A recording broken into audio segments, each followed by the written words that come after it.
We're talking with West Point coach Joe Alberici, and this is another edition of the Michigan Lacrosse Review. My name is Greg Norman, your host. I've got an interesting question to start this with, and it's really not lacrosse based.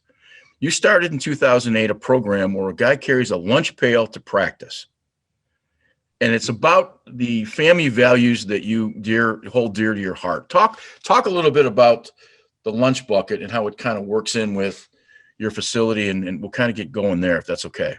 Yeah, sure. Thanks, Greg. Pleasure to be on the broadcast here with you, and appreciate you reaching out and looking forward to our conversation. So, regarding the lunchbox, it was just something that I felt was represent our program, that blue collar mentality, that idea that we clearly have very good players here at West Point, but our we feel as though our edge is to bring that blue collar mentality to practice every day, to of course to the game. So it was just a representation. We had a freshman.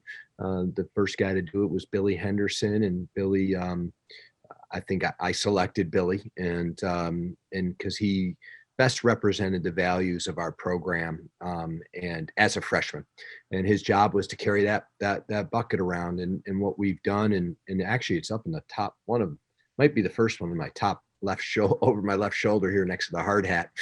You can see a lunch bucket maybe on your screen. And so what we would do is the various numbers on there were for practice players of the week.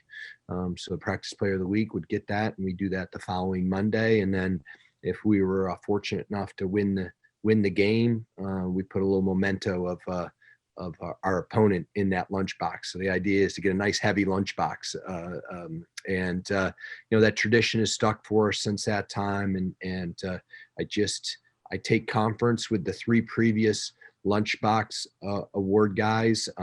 So the three previous freshmen who are still on the team, I asked them, who they think would be a great representation for this year.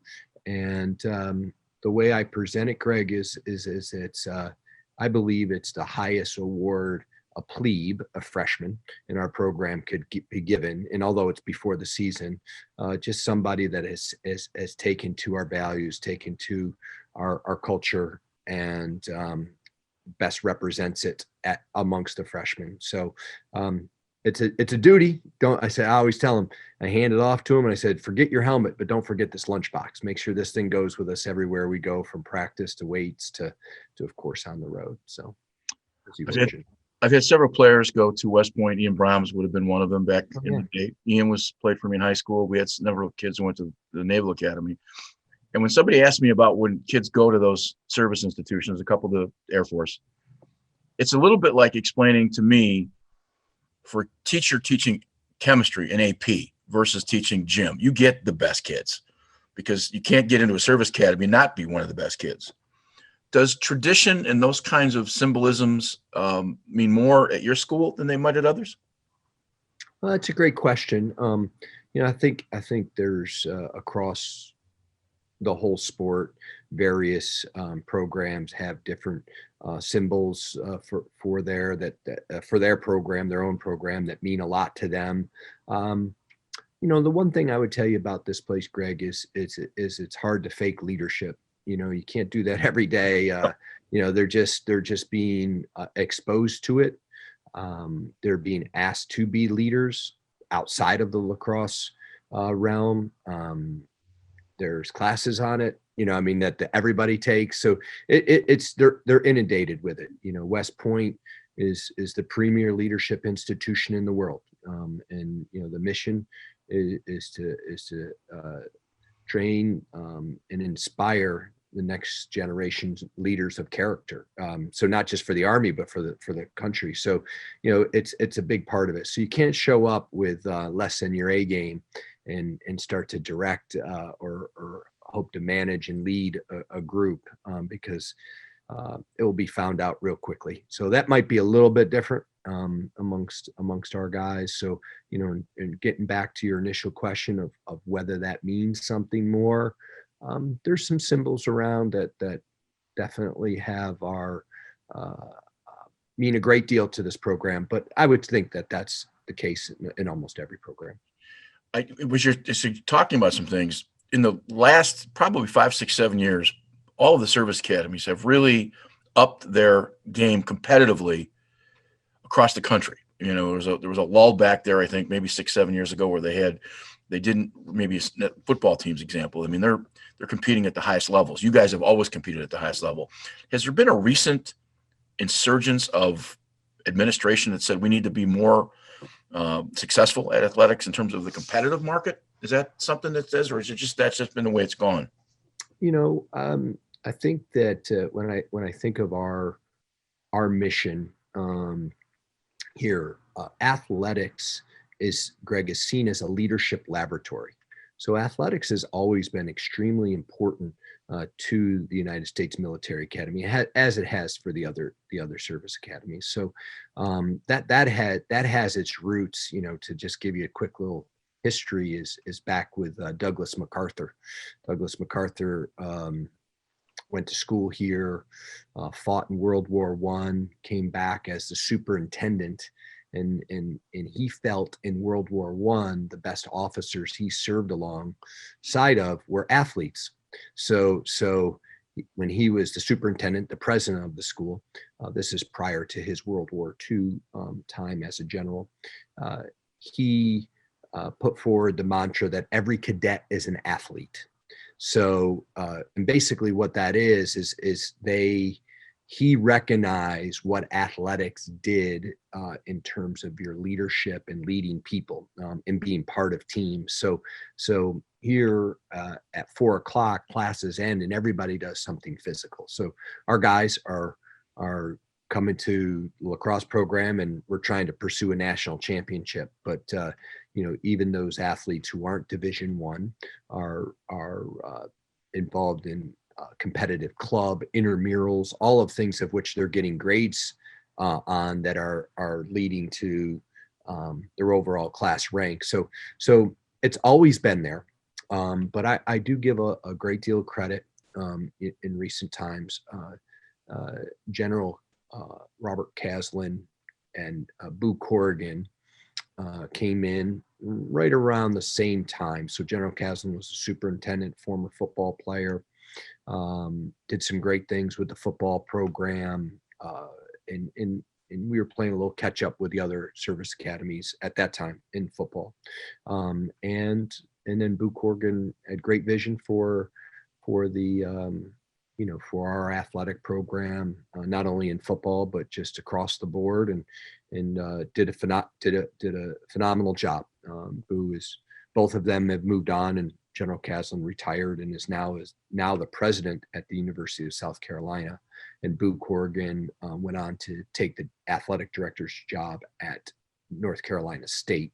But Mike Buddy has done a tremendous job. Daryl Williams is also the General Williams. I can't believe I called him Daryl, but it is just kind of General Daryl Williams is a former Army football player also. And again, the understanding of what athletics can do to help develop an officer is really where the emphasis comes from.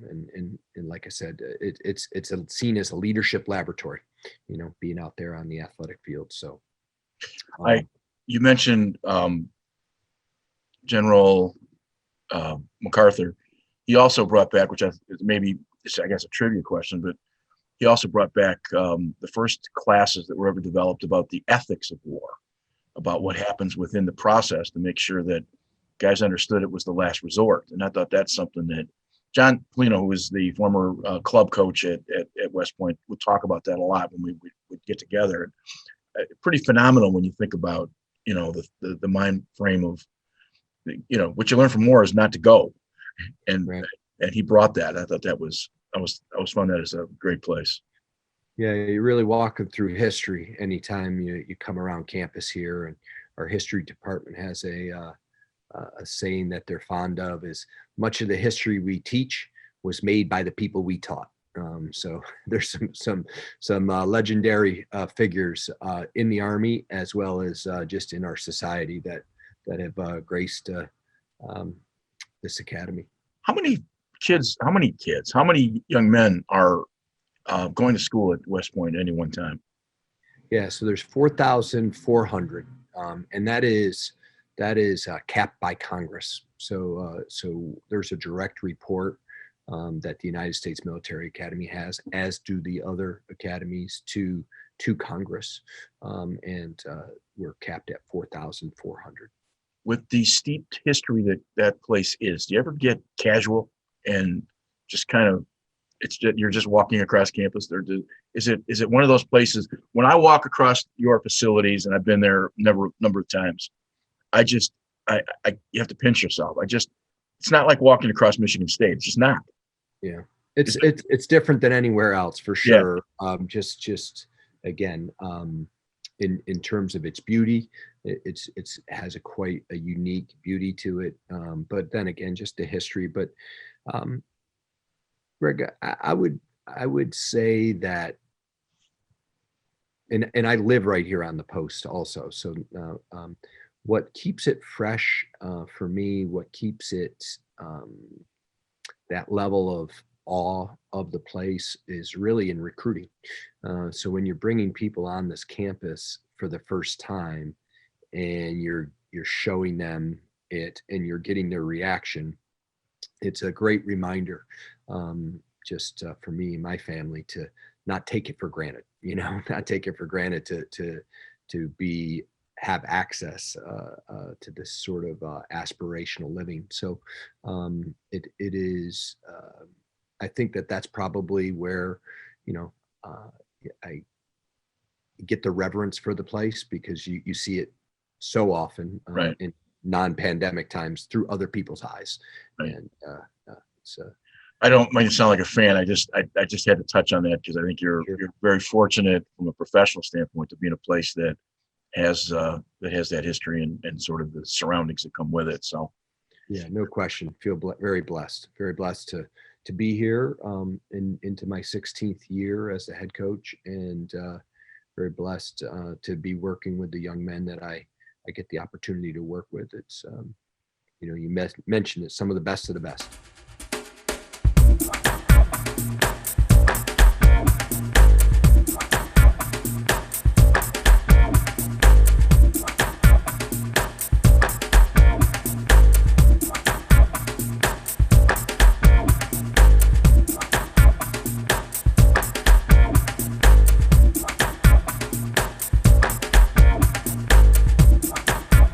I want to take you all the way back to Central New York and Auburn, New York, just as a smaller town, just in the shadow of Syracuse. And it's kind of where it started for you, right?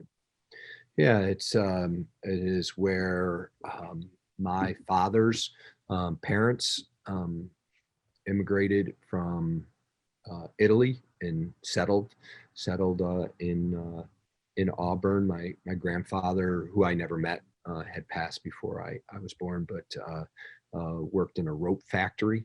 My dad grew up there and was a all-state football player, and went on to Holy Cross back in the day when Holy Cross was a Division I program, and battle amongst the Eastern elite in football. So that was 1960 grad of Holy Cross, but and then he came back to teach and coach in a neighboring town, Port Byron, and that's where he met my mom, who was also an educator. She grew up on a farm, not so far away from Auburn, maybe about 2.5 hours, 2:15, Guilford, New York, and then she and my father were both teachers. They met and were married, and I think my mom might have been living in Syracuse at the time. My dad was in Auburn, and then they have lived in Auburn ever since, and continue to live in Auburn. And I'm one of 6, and 3 of my siblings went away to college and then moved back and lived in Auburn. It's a unbelievable community, and one that again, feel very fortunate to have grown up in an extremely nurturing place. Both my parents were teachers, but not in the district. My mom ended up coming in over and working in Auburn in high school. But one of the really unique stories, Greg, sorry for going on a little long. No, God. But, Go. when I think of Auburn and how fortunate I was that every one of my elementary school teachers came to my graduation party. I thought that, it was just a little brunch, but it just, I feel very blessed for that, because I think it just, the amount of people that had a stake in just your upbringing outside of your family, and just had positive influences on you, that my parents would have like a Sunday morning brunch. That was our graduation. And I remember all of my elementary school teachers being there, like that. And that was status for all my status quo for all my brothers, whoever that they were part of your education. So they were there, Right. It's removed. So sorry for getting off on a tangent. No. Fond memories of Auburn for sure. That's kind of the point of this conversation is to come and talk to us about some things that maybe people don't know and maybe learn something. But I would ask you about how you got started in lacrosse, but we've had a half a dozen guys from Central New York on this. I know why. And you mentioned that. One of the things that's interesting, we have an athletic director here who has a Cortland background, and he was a Central New York guy. And I'm at lunch with him one day, and I told a story a couple of days ago. He's watching, this is 35 years later, he's still watching the Homer game, which is where he's from, against whoever they're playing, because he still wanted to know the score from back home. But Bob Dowd is the athletic director here at Troy Athens, and Bob talks about the difference in Central New York is a lot of guys that went away to college would come back for the summer, and they would have that sort of, you got to give back approach to the world. And that's something that the other folks that we've talked to from Central New York did that. But my question to you, since I know we're lacrosse probably because everybody plays it there, you go into the Hall of Fame for the Auburn, I'm assuming the high school. Correct, you had two brothers and a dad who were put into the Hall of Fame, I'm assuming before you? I got it would been two were before me and one was after. So my dad was one of the initial classes that went in. I haven't been a great high school player. And then my brother, John, who is a year ahead of me, he went in several years before me. And then my youngest brother, Jason, went in after I did. Yeah. I was just thinking there's no pressure in that deal. I mean, you grew up in a family with that kind of background. Is that where a lot of it comes from? Because dad was so competitive? Yeah. So there's 5 boys and a girl in the family. It was, we grew up right across from elementary school that had a huge yard. So that it had a baseball diamond. It had a football, what we made into a football field. It had like, excuse me, bless you. It had a fast pitch, like we'd play with like some rubber balls up against the wall. I mean, you name it, you could do it. Bring the cage. We had a cage. We'd drag it out there and put it in front of the backstop and shoot. And you had everything, and you had 4 other brothers. So yeah, that was pretty much it. I don't remember a lot of other than just kind of being outside and playing and competing, whether it was with your brothers or with the neighborhood.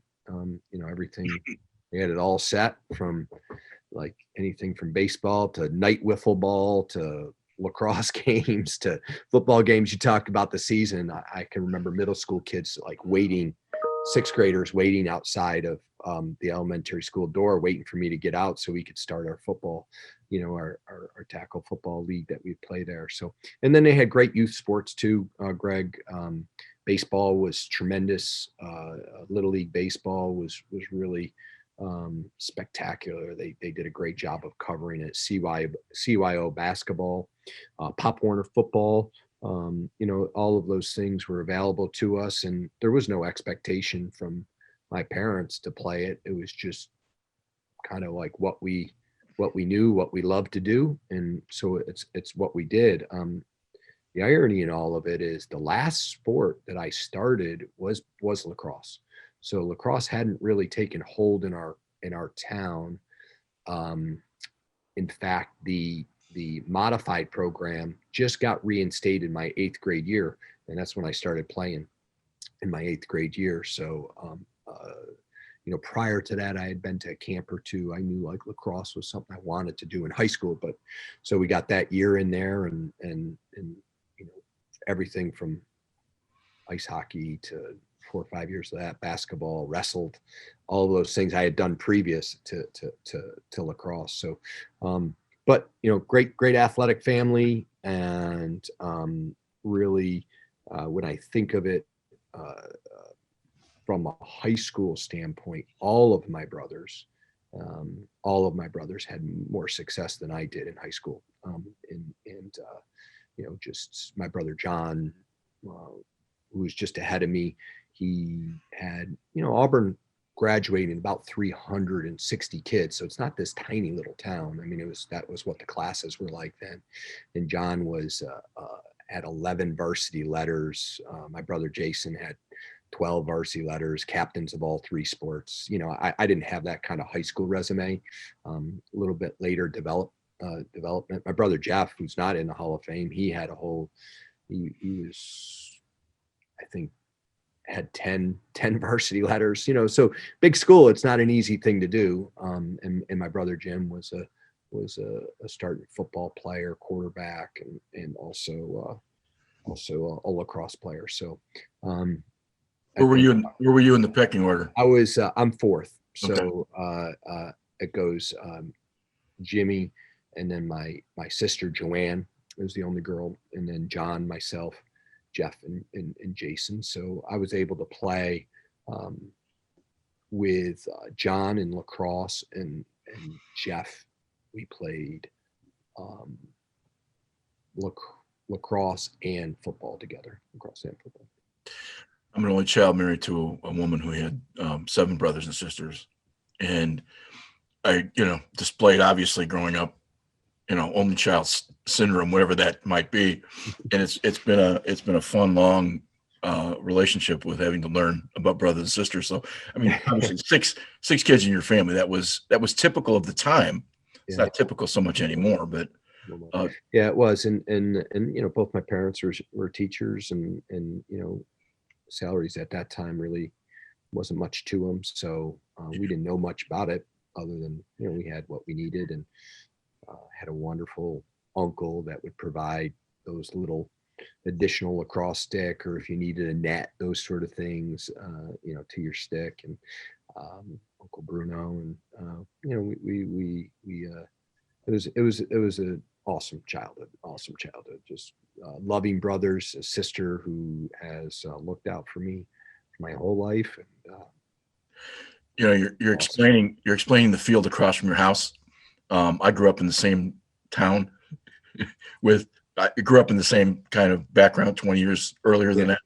I think my dad had been a minor league hockey player and spent about 100 games with the New York Rangers at one point in the old days. And it was just, you went to the park. You didn't sit and do video games. It was a different way of life. And I get that. When you came out of Auburn to go to Alfred, now you didn't go that far from home to go to college. No, about 215, 230. Alfred's kind of sits, Greg, you only, you never really go by Alfred. You either are going to it or you're not. And it sits near Olean, south of Buffalo, south of Rochester. It was really, for at that time, it was either there or Washington College, which had come off, I think they had gone to, at that time, 3 straight national championship games, losing to Hobart, and again, another smaller school. I mean, Alfred is actually bigger than Washington College, and I don't know. I just felt a little more at home. Maybe it was because it was closer to home. At Alfred, it didn't have the anywhere near the lacrosse pedigree that Washington College had at that time. And if you remember those times, Greg, in the late 80s, early 90s, I know Washington College played the Naval Academy every year. Would go up and D3 played D1. Quite a few programs did. There was no D2 at the time. Right. So your opportunities to play were much smaller. I don't know how many teams there were in Division One.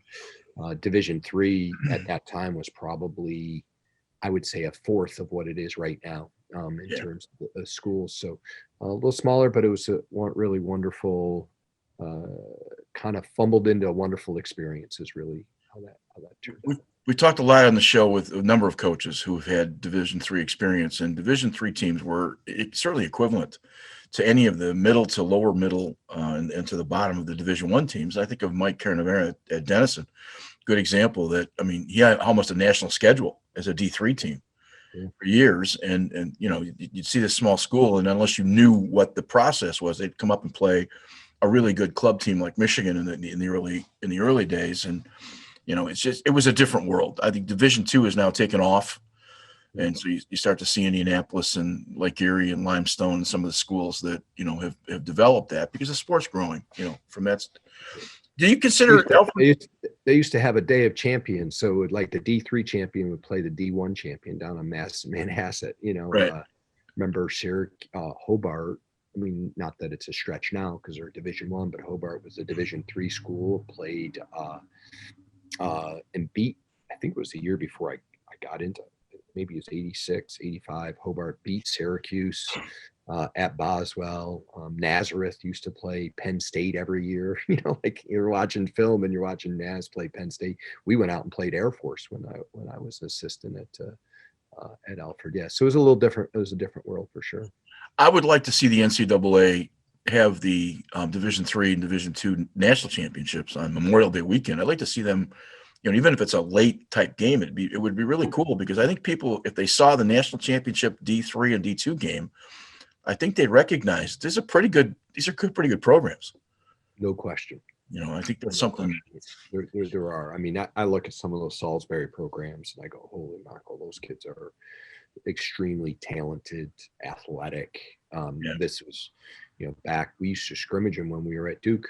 When I was at Duke, they would come up and be part of a scrimmage. We used to scrimmage Washington Lee. Now, this isn't when I played. This is later 90s even. And, Jimmy Stagnita, who you mentioned you had on earlier, Jimmy brought his Washington Lee team up to Duke. And, it was worth our while. It was worth our while. And when I was an assistant there at Duke, we got something out of it for sure. You were a two-time All-American. Now, Alfred was a Division III school? That's correct. Mm-hmm. Yeah. You were an All-American there. And did you always play attack all the way through high school into college? Yes.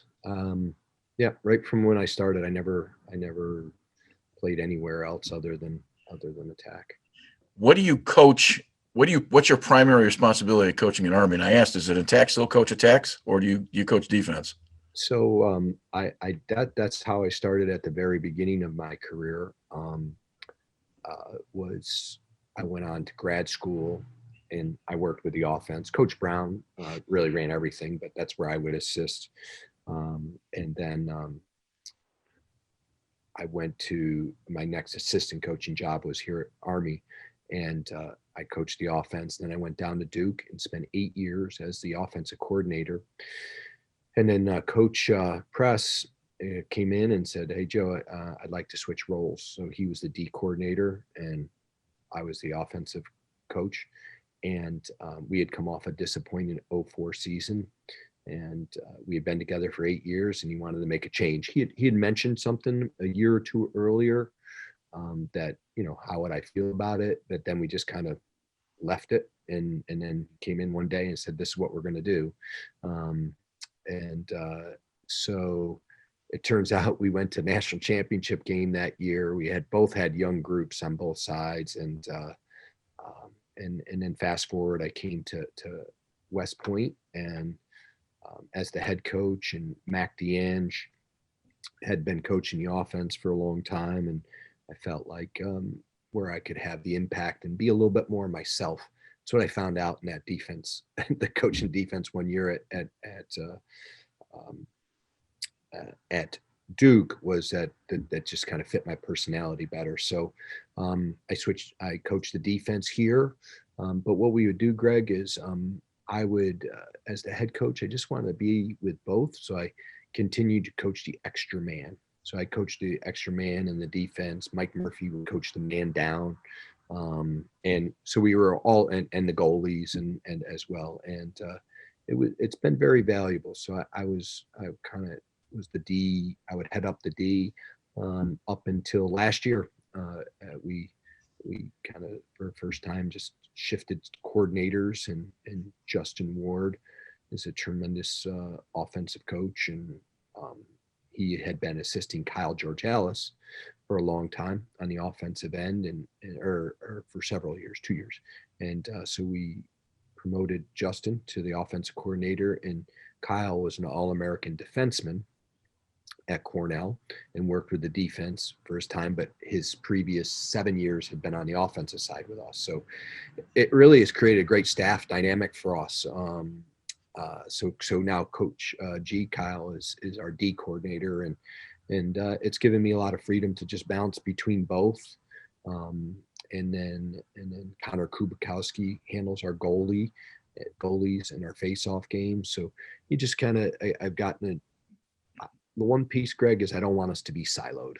I think it's great if Kyle can be making comments about the offensive guys. We watch all of our film together. All of our practice film we do together, so that I think it helps bring along our assistant coaches, because they're being exposed to both sides of it. And, I think the more set of eyes, it's coaching lacrosse. So, it's everybody's got good ideas, and it doesn't have to be just specific to what you're doing. So I'm really liking that. Although we had a season cut short, I like the way it's going, and just, again, really fortunate to have amazing assistants and Kyle and Justin. As an assistant in Alfred, how did you end up getting on the map as an assistant at West Point the first time? Well, it went like this way. Al Brown was a tremendous coach, one of the very, very best that I've ever been around. And he came my sophomore year. Alfred was 4-7 my freshman year. And by my junior year, we were 6th in the country. We went 15-1 in the regular season, lost to Ohio Wesleyan and Mike Pressler at Ohio Wesleyan. Okay. In the finals. The next year we were top 10, and then the 2 years I was a grad assistant, we were 5th in the country and maybe 9th in the country. So again, you don't have Division II. Right. Division I, you're a top 7 or 8 program. In Division III, and you've got a much smaller Division I program. So what that led to was the opportunity to be the head coach at Oneonta. So I had accepted the position as the head coach at Oneonta in 1993. I was 24 years old, and went and coached that program for a year. And then Richie Meade left Army to become the Navy head coach. So right. Richie had 7 years of experience at Navy, went to Carolina, and then came here for, I think it was 4 years. And so there was an opening, and I happened to be at Army camp, working as a counselor. And Coach Brown, again, an extremely respected guy in the field, had a relationship with Coach Emmer, and maybe 2 or 3 years previous said, hey, listen, if you ever have an opening on your staff, this would be a guy worth looking at. So I happened to be here when that was all going on, and would I be interested in moving from a head coach to an assistant? And I've always felt like, particularly early in your career, you want to make moves that will create other opportunities. So moving and working for one of the greatest all-time greatest coaches was like a no-brainer, so I jumped at that, and I'm fortunate enough that he selected me, and I spent 2 years here as the offensive coordinator in 1995 and 1996. Sometimes winning provides opportunity. When you take the opportunity, you move with it. You're a young guy at that point. Obviously, you mentioned Pressler a couple of seconds ago, so I'm assuming that's how you got on his radar, because you spent 9 seasons at Duke, right? That's right. So I was this, what would have been considered the second assistant here, and Coach Emmer had coached Coach Pressler at Washington and Lee, so they were very close. And 1996, we went to the tournament here at Army, had a great run of it, and Coach Press had the opening. JB Clark, JB was took the head coaching job at Greensboro, and so there was an opening, and Coach Press had asked me to come down. And the idea of being having been in New York State my whole life, to go down to North Carolina as like a 26-year-old, that on a personal level really resonated. And as well as I thought, professionally, it would be a great move to be able to go to Duke, and not only have had Army or West Point on your resume, but now you're going to put Duke on it too. And wonderful 9 years with Coach P. He was so good to me throughout that time, and learned so much. And it was really awesome 9 years on every level. I met my wife down there too, and so there's great things professionally, but also great things personally. While you were there, you were named, I think, associate head coach. That's correct. Mm-hmm. I never asked this question, but it's been bugging me to ask somebody who's put in that role. Is the term associate head coach and I don't want to say to appease, because I think that's a cheap word to use, but in other words, does it have value to you, or is it just one of those title bumps that you want to be recognized for? Does the power really change anything when you go and become an associate head coach? I've always wondered that, because I've done it to myself as assistants, because I wanted to recognize that they were a bigger part of the program, but I really didn't add any responsibility or authority to go along with it. And having been in that position, I just wondered what your thoughts were. I've never asked that question.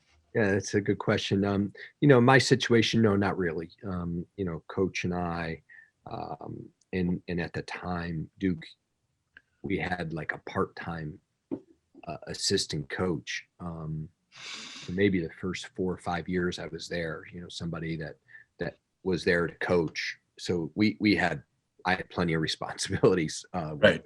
with him and I. And I think it was more of a nod, Greg, to help you with the next spot. Right. You're the associate head coach, and my desire was to be a head coach.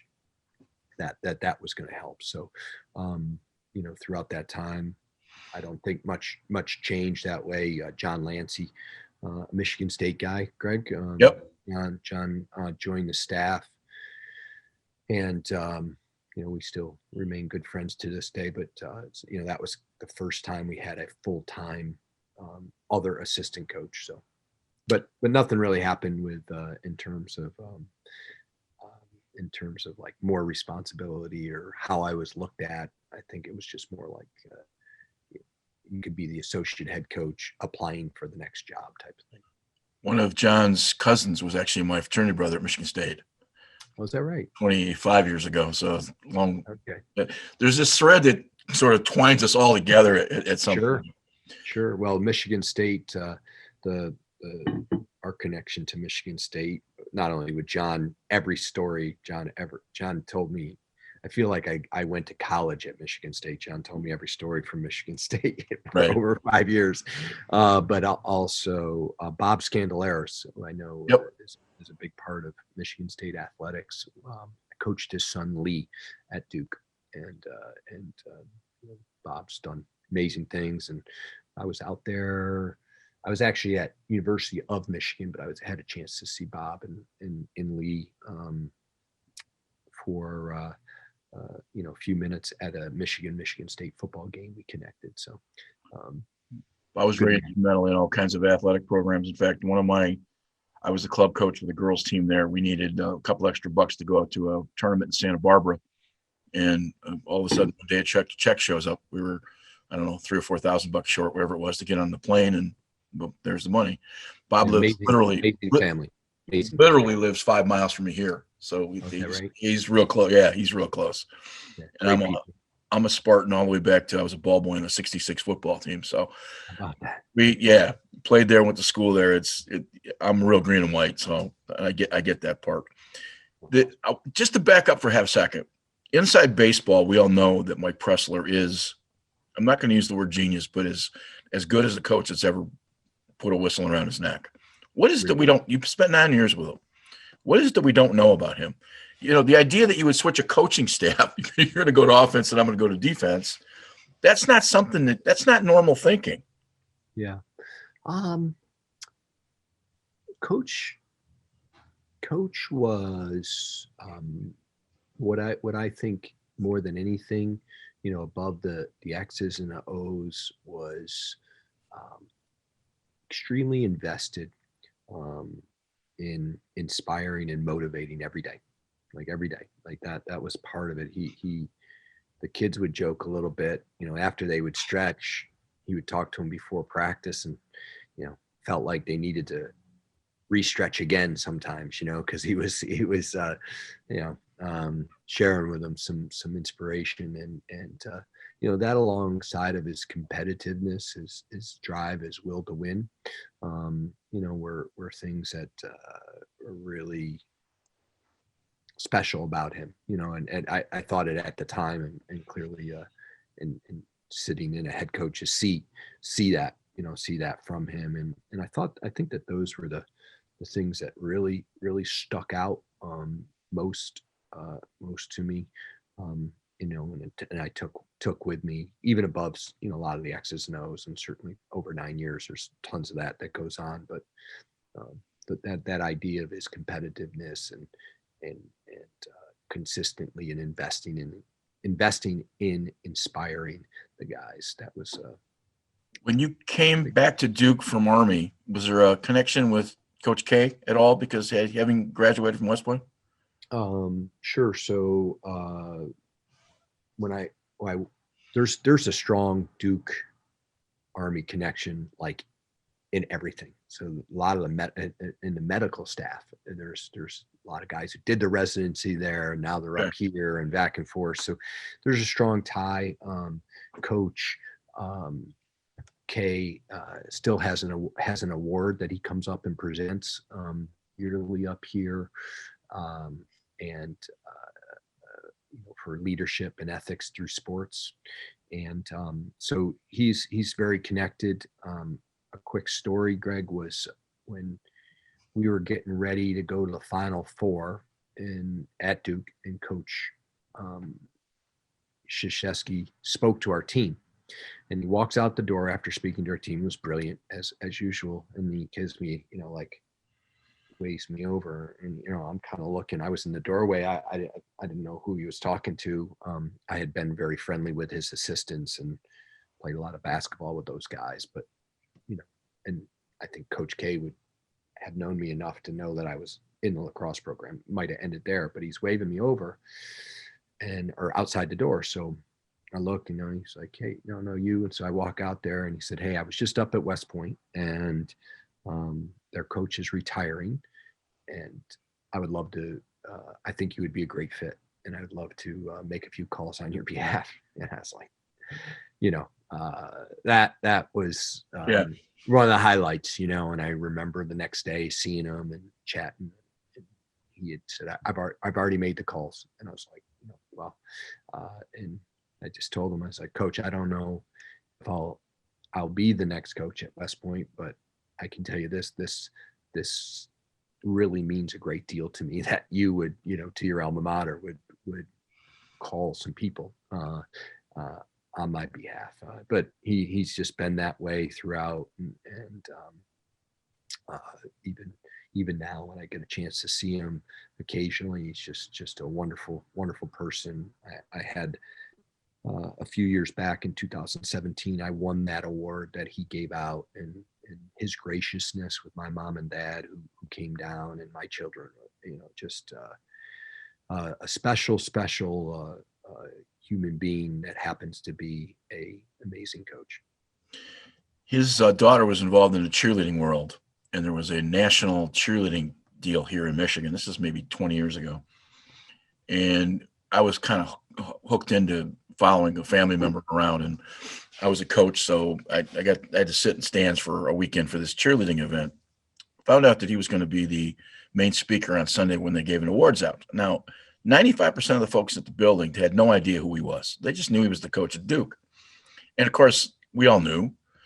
And there was sort of this, we got to listen to this guy kind of an approach. And he gave up and he gave a 10-minute speech about his daughter as it related to cheerleading, as it related to sports, not mentioning ever once basketball. And I'm not saying he had people in tears, but within about a minute and a half, he had, I don't know, there's probably 2,500 people in the room, had them riveted beyond belief. And we're talking about cheerleading. And I'm not just downgrading cheerleading. It's a great sport. But he's just one of those guys. And when people walk out, they didn't necessarily know him 100% before that. But let me tell you something. When they walked out the building, they certainly knew him. If you would have, what would you be doing if you wouldn't have gone into coaching at Alfred? Would you be a teacher? Yeah. So I was, education was what I went to Alfred University for. Was an elementary school major. So elementary. So I felt like what I wanted to do, Greg, and why I chose that is I wanted to teach elementary. I wanted to coach football and lacrosse, and at the high school level. So I felt like if I was able to do that, I would have learners, eager learners everywhere. So within teaching the youth, that those kids tend to my experience and my experience as a student teacher, and then I substituted a lot in the Alfred Elementary School District during my grad school years. I loved it. I mean, I love the younger kids. It was awesome. Tell me about. You invest in them, and they were like. Awesome. So that, and then I would coach in high school. Tell me about elementary. I mean, why coach elementary school versus high school? Well, I wanted to coach high school, but I wanted to teach elementary, and I felt like maybe the kids were less molded, by school, like who was a good student, who didn't like school, who did like school. Right. Young kids, they might tell their mom differently, but they like. My experience was they liked being there. I mean, as long as you made it a place that they would like being there. And I just fed off of that, and I just enjoyed working with some young people. I had that chance when I was my confirmation. I don't want to call it a project, but I guess it was to be a teacher's assistant with the littlest kids in Sunday school. So I did it, and then I ended up working with a wonderful lady, Kathy Collier, for I guess it was 5 years. So I had this experience of working with them, Right. and I just enjoyed them and so much, and that's kind of where I set my sights, and got a little off track, I guess, but No, I got a little off track with my career, or where I thought I was going to be, but it was my most favorite semester that didn't have anything to do with the athletic field was at Alfred was when I was a student teacher. It just was in the 5th grade. It was awesome experience. I asked the question because I come from a family of teachers, and I honestly believe that my relatives who are teaching elementary school are far better teachers than the ones in high school. And that's just a solicited, very subjective remark. But I had a couple of kids that played for us that are now male teachers in elementary schools. And a couple of them were explaining to me, and I guess I just never paid attention. A couple of them explained to me that they literally had job offers any place they wanted because they were men, because there was just this need to go back and find more men to teach in elementary schools. And I guess that makes sense. and it was kind of cool because they're back, and you watch them coach, and then you watch them, and in the classroom. I've gone back to their classrooms a couple of times. It's just fun to watch because they're so engaged, and it was fun to watch. So again, a sidelight, but It was at the case at that time too, where I think the prospects for jobs as a male would have been better at the younger levels. let me get the road back to lacrosse. You're on the staff at Duke. How do you get back to West Point? Sure. So I spent 9 years there, and then my final season was 2005, and we went to the national championship game. Lost to a goal by a goal to Johns Hopkins, 9-8, and about 6. And then Coach Emmer had retired. Right. He had retired, so about 6 days after that national championship game, I was hired, and had a couple of years of experience here. There were a few people that I had remained, friends with and knew. There wasn't a lot, but there were several, and so I had some of that experience, and I felt at that time, Greg, I thought I had the best assistant coaching job in the country. I loved Duke. I loved working for Coach P. We had a great year. We had 9 of the 10 starters were coming back from that team. That Zach Greer was a freshman. Matt Danowski was a sophomore. I mean, it was a young team, and Matt Zash Jr., Danny Flannery. I mean, they were young kids, and so we were obviously pretty excited about the prospects going forward. But I wanted to, if I was going to leave that, I wanted to go to a place that I just number one was invested in winning and creating a winning experience for the student athlete as much as I was. I think that those that can lead to quick frustrations when you want to do it more so than the administration does, Right. or the school. So clearly West Point checked the box with that. And then the second piece, this is from a professional standpoint, was so much of what you do in the Division I level, but almost all college levels, is recruit. And I wanted to feel good about what I was quote unquote selling. And I think this is the greatest school in the world. And I think that the opportunities that come out of here are unmatched. So that's, although I hear no a lot, that is, I can feel good about making that offer to some young man, Right. So, those things professionally, and then, personally, just to have our children grow up here at West Point, surrounded by very, very unique, because there's very few civilians that live here on the post, and around a place where, it's what right looks like, in my mind anyway. Most of the time they don't get it right all the time. Nobody does, but it's what right looks like, and just some what would be considered maybe old school values are permeate this place and continue to. So You've been there 16 years. You've developed it into one of the best programs in the country. I don't think people realize how many MLL draft choices you've had. Guys have play at the highest level. Was it a rebuilding process, or was it just sort of a reloading process when you got there? So they had come off of Coach Emmer, again, one of the very best. They had come off several NCAA tournaments in a row, 3, I think, 3, 4, and 5. So there were some good players. They had graduated a huge senior class. It was a little bit thinner that way in terms of the depth of talent, but there were some great players there. Adam Fullerton, who ended up being a world team goalie, probably was the biggest part of that. And then Justin Bachmeyer, who played in some MLL. So, it wasn't bare. It just, there wasn't as much as maybe there had been in previous years. And, this is a tremendous place to recruit for. So, and I think why you could be a champion here is you're going to always attract young men of great character. And when you have that, you got character, you got a chance to win. In the recruiting process, do you find student athletes who want a career in the Army, or do you find Army kids who play lacrosse?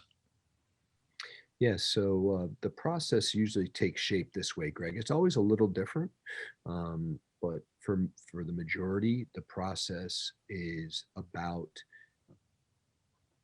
seeing us play lacrosse and like, man, that's the level I want to play at. Right. Contact from a coach that leads to conversations within the family of like, hey, so-and-so from down the street, he graduated from West Point, and a lot of times they're living in big houses, or, it's like there's a respect that these graduates have, or, so now the kid gets acclimated to the academic piece of it and the quality education that you would get here. And then really the last thing that they put their arms around is the military. And again, everybody has a little different path, but that's the more typical piece. And what it is just this idea of in recruiting is helping them understand that, this isn't about guns and tanks. It's not about helicopters. It's about leading people. And that's what you're here to do, to develop as a leader of character. And that's the mission. That's the mission of West Point. And then getting them to see like, hey, you're the captain of your lacrosse team. You're the captain of your soccer team. That's what this place recruits. Of the 1,200 kids that came into West Point last year, over 800 of them were varsity team captains. Now that's not 800 athletes. That's just what the school's looking for, right? So that, again, that we come back to where we began, regarding that athletics and leadership in the military kind of go hand in hand. So just really in that part of it, understanding what their role would be in the Army as an officer in the United States Army, and the opportunities that in the Army as well as beyond, this place can provide for them. What percentage of kids then, I guess maybe a different question, what percentage of kids are off the recruiting map because they don't want to have to worry about a post-graduation commitment?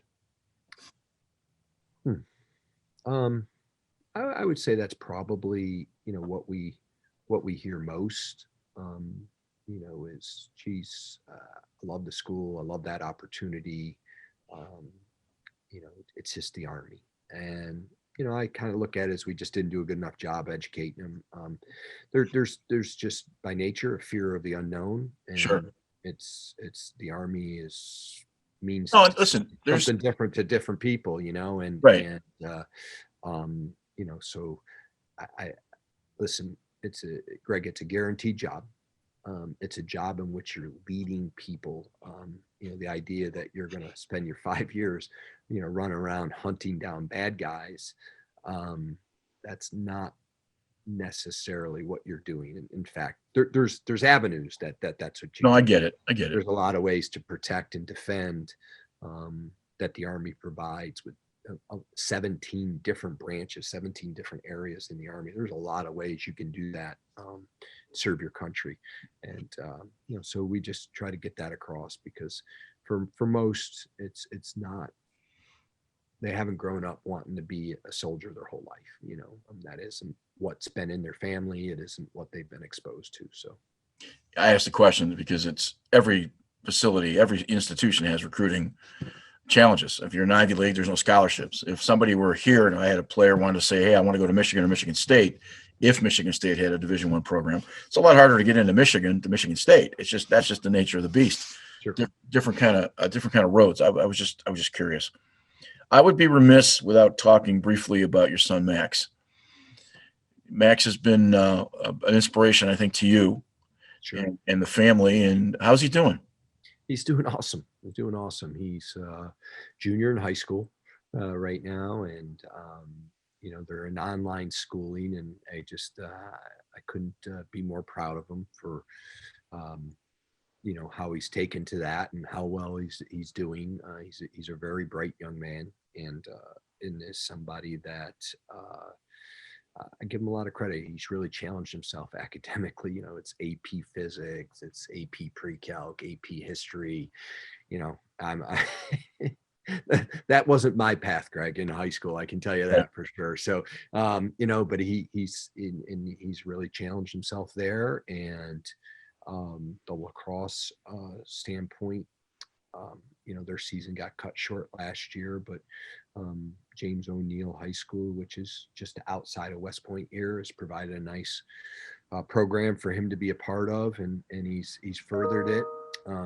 He's involved with a cerebral palsy soccer association that he's on half a dozen times now has traveled down to Jersey and worked out with this group, and their goal is, when the pandemic ends, is to do some international traveling as a group and play. There's other countries, I'm learning about this as we go, that have teams with cerebral palsy, and they put together a soccer piece. So he's playing goalie in that also, and really working hard with it. So he's doing great. I appreciate you asking, and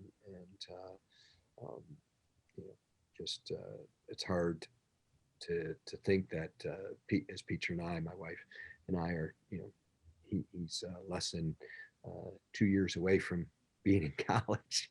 It's been not so long ago. We spent a lot of time in the Duke NICU, showing up there daily to kind of administer feedings and things like that. Goes by fast, as you know, Greg. Yeah, no, I have a 31 moved back in so we could finish his graduate school stuff. So as soon as they leave, I'm on my office back. I asked, because when you were here, I think 6, 7 years ago, 8 years ago, I'm not sure exactly how long it was, for one of the coaching clinics. You talked very proudly of his fight and in the battle and what you go through. And I think that, it opens up doors for people that maybe aren't as visible, that can hear that it happens. And I commend you for I commend him for the kind of kid he is, but more importantly, it's nice to be able to have that conversation, and it makes it a little bit easier for the next guy to figure out the path. Yeah. And we're really fortunate. Max is an extremely high functioning young man, and it is, there's some tough roads to hoe for a lot of people with who have cerebral palsy, and Yeah. all the way up through, and again, we're on the very blessed end of that with it, but it is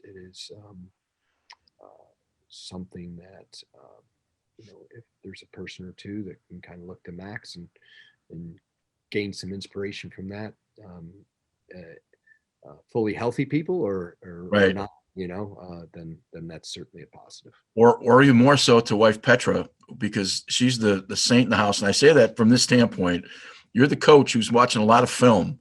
And I'm not suggesting you're not the full-time dad, but if you have any understanding of coaching, the women behind us are a lot stronger than sometimes we are. And, because they're the ones taking care of home base, and she certainly deserves a great deal of credit for all the things that she did all that, and and she was working too, doing it. But there was times where we actually were out in Grand Rapids. We did this maybe about 3 or 4 times, where they had a school for kids with cerebral palsy. Max was very young, and we'd go out to Grand Rapids, and she'd be in a hotel for a month with him, because that was the place we lived. You lived, and then he went to school all day out there, and just worked with him, and some of his skills and all, and some of the sacrifices that she made to make that happen, where I might fly out once or twice on a weekend type of thing. She was out there, and my daughter Isabella, in tow also. Yeah, she's phenomenal wife, but an amazing mother on top of that too. To wrap, I don't want to take up all your time, so just a couple finishing questions. The first one is, where are you with West Point at this point? I mean, obviously you can't do any recruiting until January, but from everything we've seen, your program looks like it's ready to roll pretty well. You've done very well the last 2 or 3 years, and then you were involved in the 2010 World Championships. Is it? I have to ask this question because I've asked it of everybody we've interviewed. Pulling on the Stars and Stripes, you coach at West Point. Sort of walk me through the hair on the back of your neck format for that the first time, because that's got to be as good as anything you've ever done. Yeah, that was exciting. Again, really fortunate to have Coach Press ask me to be a part of that and coach the offense. And at that time, it's embarrassment of riches. When you're choosing Paul Rabel or Matt Strebel or Max Ebald, what Ned Crotty, what midfielder is going to go out onto the field, on that time. Those are good choices to have to make. 27 Yankees. Yeah, it felt like it a little bit, but it was really an exceptional experience from a lot of avenues. Made it that way, but one of them was they had come off the 06 where Canada had won the gold, so they came up short in 06. And U.S. Lacrosse was very open to making some changes. So, up at that time, basically it was a 4-day tryout, and whoever made the team, was selected, and out of 120 plus people. And then that was the team you showed up with for a week of camp, and then you played. And U.S. Lacrosse really dove in, invested. So we had that initial 4-day camp, but then that just trimmed the team from like the high 80s to the 50s. And then we had a session here at West Point, which was awesome. We brought all 50 guys here and had a weekend practices, and then we went to I think from that point, then we went down and played against some college teams in Annapolis, and then the final weekend was at Stony Brook, and we brought it all together. So the model looks similar. It was but it was the first of its kind. They never had those sort of things. So now we were able to get to know the guys, and we were, from that, of course we had a little bit of input, but Coach Press had to make those tough calls. A lot of great players, and then we were able to put together the team. So it was just a real camaraderie that I don't know previous world team, U.S. national teams were able to experience prior to going to the event. Okay. So we had those different things. We went down to Florida and played. So there's about 4 or 5 different weekends. And I think it really pulled us through. In the end, we had lost to Canada in the, round robin game, and then ended up beating them 12-10. In Ned Crotty put together maybe the greatest 3 months of lacrosse ever, where he won a national championship at Duke, went on to be score the last 2 goals of the game to help us beat Canada, and then was a month later named the MLL Rookie of the Year. So that's a heck of a few months. You're May to August. That's maximizing your time. Ned's done a lot of great things. I'm not sure he's put together 3 months like that. That's hard to top. But anyway, it was a wonderful experience. My parents were able to come over to England, as was Max and my wife, and a couple of my nieces. So we ended up taking a week afterwards and traveling together. So it's just a great memory on a lot of levels, to include family. So amazing experience, and one that we're able to. There's an email chain that goes out every June 24th, which was the date of the championship, or excuse me, July 24th, and then we there's hopes that to get that group together again, obviously post-pandemic type of thing. But yeah, great experience to be able to do it, and then to be able to be a part of it as the Army coach too. Very proud moment, and one that I look back on fondly, mostly because of the tremendous people that I was able to work with. Yeah. And then Listen, the second part, you were talking about West Point now, and we had a full fall. So, we were able to put in about 22 practices, and out, other than playing outside competition, it looked pretty normal for us. So, again, the mission athletics is a big part of the mission here. And I know our institution is going to do everything possible to make sure that our guys are out on the field. So I'm excited about that. I hope you get to the Final Four soon. I think there's not many more people deserving than you. You're just a good guy, and I appreciate the time to talk to you. And we've had a couple of intersections with you coming to clinics and things, and this has been such a wonderful opportunity to talk to you for the hour and 23 minutes that we've been talking. So that went by quick. For that, so thank you. I can't thank you enough, and I wish you the best of success, and go Army, as they say. Yeah, thanks, Greg. I really appreciate you having me on here and giving me the opportunity to kind of go down memory lane a little bit, as well as talk about an institution that I really love. So thank you.